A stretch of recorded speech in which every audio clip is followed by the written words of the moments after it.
Well, the Trendsetter here in Chicago for Starrcast 2018, enjoying the festivities and also joining the company of Barbi Hayden, who's taken on the character of Abilene Maverick. Thank you so much for a few minutes of your time. Greatly appreciate it.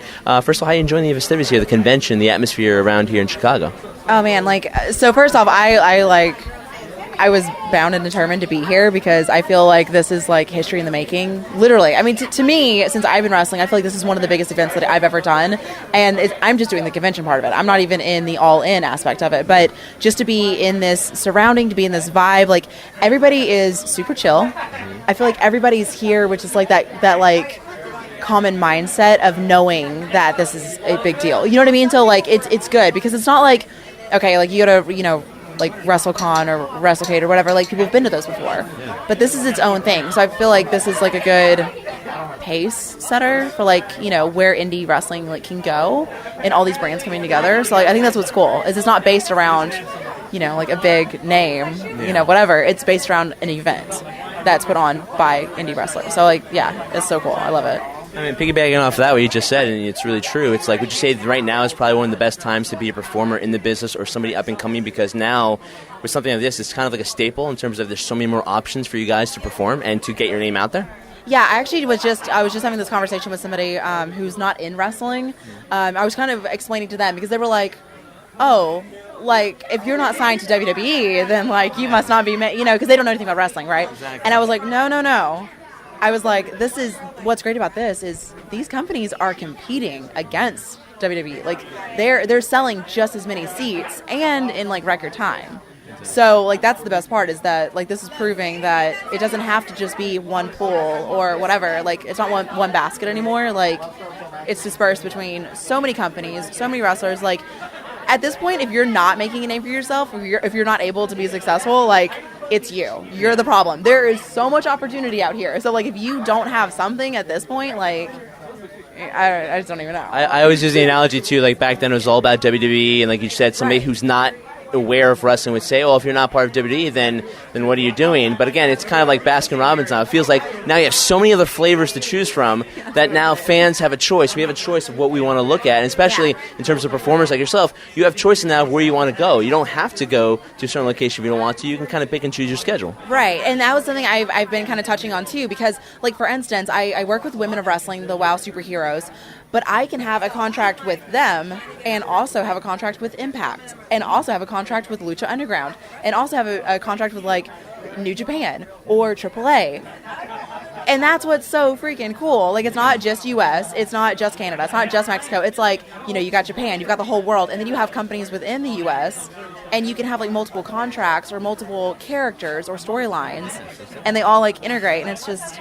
It's so freaking cool because, like, we're here to be entertainers, like we're here to get our names out there and have fun, and it's so nice knowing you don't have to be in a bubble. Oh yeah, I can kind of tell from the look on your face the creative juices flow when you can go from place to place and kind of expand yourself as a character and as a performer, because you're not just drawn to one audience. But speaking of historical factors, I mean, this historical event here for All In, which is a big deal and the first of its kind. But again, Women of Wrestling doing a very historical thing are now going to be starting in January on Access TV. How excited you are about that in terms of getting that now out on TV where so many more people can go see it? Like, I am beyond stoked because I have been working with this company for years. Like, so people that don't know this, we've been recording for years. Like, and we've been doing these as pilots. We've been sending them to different companies, and this is just such a culminating.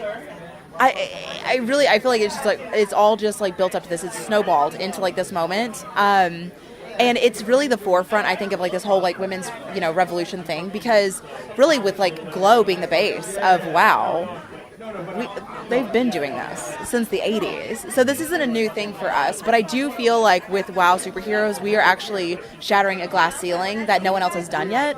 Because the way we are structuring it is we are starting with like reality TV, where you're seeing us like at home, you're seeing our real lives, and whatever issues are happening there, that's what leads us to the ring. It's not the other way around. So this isn't like, we wrestled in the ring on Monday Night Raw, now we're on Total Divas like on Sunday, and you have to wait to see like what happens. No, this is all blocked into 1 hour. You're going to see the show. Like, I think that's what's so cool about it, is that it's something no one else is doing, I'm always been interested in this. I mean, careers they run different patterns. It goes ups and downs like that. When it comes to the women's revolution or evolution, whichever one you want to call it, because they're going to have a pay-per-view coming up too. But again, that's been happening all around the world in independent wrestling. We've had women's shows all over the place. So maybe it's the first of its kind for WWE, but it's not the first of its kind that's happened in the world of professional wrestling. So with that being said, was there any particular moment in your career, whether you watched something or you were participating yourself, that you said, you know what, finally women are getting the recognition, we're getting that main event spot, not because people feel we should, but because you earned it?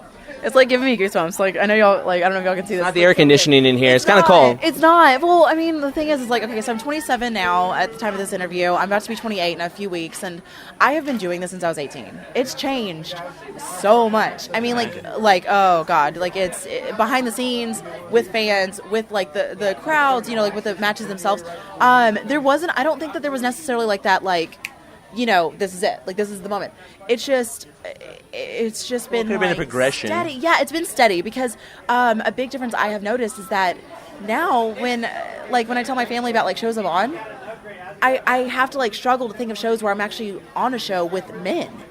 Like almost all of my shows are all women, and these shows are drawing and they're selling out, and they're just like a normal show, or quote unquote, you know, normal show, like with the men, where, you know, before it was like the women are the marquee match, you know, where it's like, oh, they're the special attraction, or, you know, whatever. Yeah. And now, like, almost every show I'm on is all women. And to me, I think that was kind of, I had that realization recently because I was speaking to my mom. My dad passed, so like it's very like women, a lot of women in my family, you know what I mean? So I was talking to her about it, and she was like, how nice is that you can just be like free in the locker room, you don't have to worry about like whatever, like you're just like surrounded by women. And I was like, I never even like realized it. It's just been snowballing over time. But that is to kind of, you know, go back to you saying like, oh, WWE, this is like a new thing for them. This isn't a new thing for us. Exactly. Like, it's great that they are doing that. Do not get me wrong. Yes, exactly. And that's the thing. Two people try to like bash WWE because they're like, oh, well, they're behind the curve. It's like that. Like when people are doing stuff, that doesn't matter. The fact that they are doing it is what people should focus on. The fact that they see that it's working, they see that we're, you know, that we're in this like revolution, whatever. Like they see that this is what fans want. Like that's what matters, you know. They're listening to people. Yeah, definitely. They're listening to the audience, and the audience is, I wouldn't say dictating, but finally kind of voicing their opinion, and they're listening and following that path.